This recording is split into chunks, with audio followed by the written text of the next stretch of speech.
LKGയിൽ പഠിക്കുന്ന എൻ്റെ മകൻ അമീർ സുൽത്താൻ ഒറ്റക്ക് കുളിച്ച് അവൻ ആരുടെയും സഹായം ഇല്ലാതെ യൂണിഫോമൊക്കെ മാറ്റി ഇപ്പോൾ സോക്സൊക്കെ റെഡിയാക്കുകയാണ്.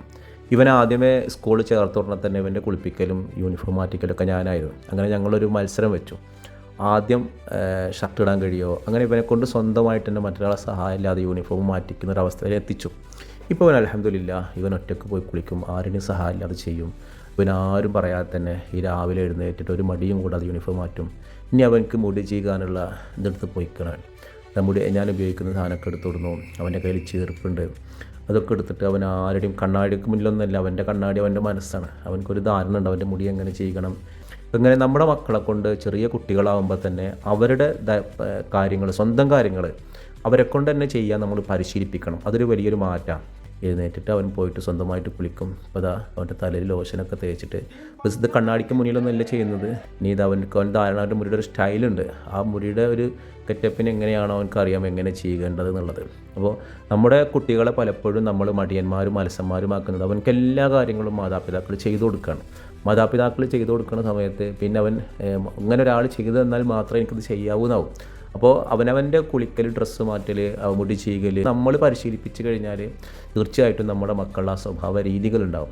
അപ്പോൾ അത് അവൻ ഇതിൻ്റെ ലോഷനൊക്കെ അതിൻ്റെ അടപ്പൊക്കെ ഇട്ട് മൂടി, ഇനി അത് കൊണ്ടക്കണമെന്ന് ഞാൻ പറഞ്ഞിട്ടൊന്നുമില്ല. പക്ഷേ അവൻ എന്ത് ചെയ്തു, ആ ചീർപ്പും കാര്യങ്ങളൊക്കെ കൃത്യമായിട്ട് അവന് യഥാസ്ഥാനത്ത് അവൻ എടുക്കുന്ന സ്ഥാനത്തിന് അത് കൊണ്ടുവച്ചു. അവൻ ബാഗ് തുറന്നിട്ട് എന്തോ തിരയുന്നത് കണ്ടപ്പോൾ ഒരു കൗതുകത്തോടു കൂടി ഞാൻ നോക്കുന്നു, എന്തായിരിക്കും അവൻ ബാഗിൽ നിന്ന് എടുക്കുന്നുണ്ടാവുക.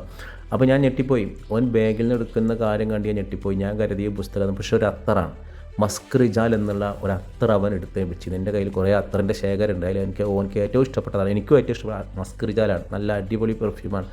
ഇവനത് എടുത്ത് വെച്ചിട്ട് ഇവനെന്നും കുറച്ച് ഇവൻ്റെ കൈമ തേക്കും. എന്നിട്ട് ഇവനെന്ത് ചെയ്യും, മണപ്പിച്ചിട്ടാണ് പോവുക. ഞാൻ അവൻ തന്നെ അത് ഉപയോഗിച്ചിട്ട് എന്ത് ചെയ്യാണ്, ബാഗിൽ സൂക്ഷിച്ച് വെക്കണം. പിന്നെ അപ്പോൾ അവനവൻ്റെ കാര്യങ്ങൾ, സ്കൂളിൽ പോകാനുള്ള കാര്യങ്ങളൊക്കെ അവനവൻ തന്നെ ചെയ്യാവുന്ന ഒരവസ്ഥയിൽ എത്തിച്ചു കഴിഞ്ഞാൽ നമ്മുടെ മക്കൾ പിന്നെ കരച്ചിലും പിരിച്ചിലും ഇല്ലാതെ സ്കൂളിലേക്ക് പോകും. അപ്പോൾ എന്തായാലും എന്നെ സംബന്ധിച്ചിടത്തോളം എല്ലാ കാര്യങ്ങളും അവൻ ചെയ്യുന്നു എന്നുള്ളത്, നമ്മളെന്തെങ്കിലും തിരക്കിലാണെങ്കിൽ പോലും ഒരാളെയും സഹായം ഇല്ലാതെ കാര്യങ്ങളൊക്കെ അവൻ ചെയ്യും. സ്വന്തമായിട്ട് ഒറ്റയ്ക്ക് ചെയ്താ? ആരെ ഡ്രസ്സ് മാറ്റിയത്, യൂണിഫോം മാറ്റിയത് ആരെ?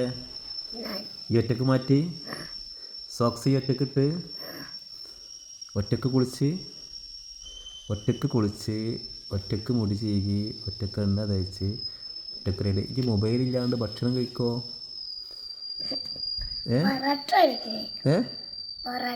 പൊറാട്ട എനിക്ക് കഴിക്കൂലേ?